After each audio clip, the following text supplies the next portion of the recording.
அதிகமாயிட்டே தான் இருப்பாங்க. என் பேரு ராஸ். என் பேர் மீகோ. நீங்க யாரு? பல்க்ஹெட். நீங்க ஒரு காரா? இல்ல ட்ரக்கா இருக்குது. ஒரு மான்ஸ்டர் ட்ரக். பார்க்க பெருசா இருக்கீங்களே, உங்க எடை எவ்வளவு இருக்கும்? ஒரு நாளைக்கு எவ்வளவு நேரம் நீங்க உடற்பயிற்சி செய்வீங்க?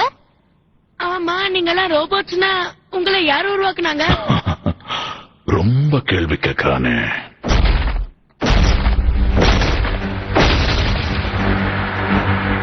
நாங்க தனித்து இயங்கக்கூடிய ஒரு ரோபோட்டிக் இனம். சைபர்ட்ரான் கிரகத்தை சேர்ந்தவங்க. எங்களுக்கு இன்னொரு பேர் இருக்கு, ஆட்டோபாட்ஸ்.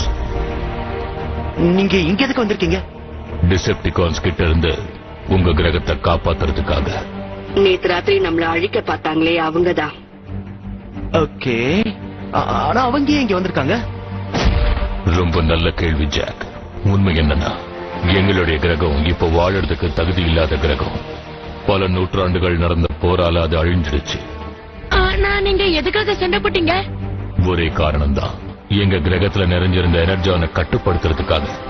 ஆட்டோபாட்ஸுக்கும் டிசெப்டிகான்ஸுக்கும் உயிர் வாழற சக்தியை கொடுக்கறது அதுதான்.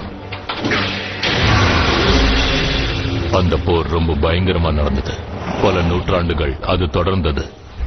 போர் ஆரம்பிச்சப்ப என் சகோதரனா நான் நம்பின ஒருத்தனுக்கு உறுதுணையா இருந்து சண்டை போட்டேன்.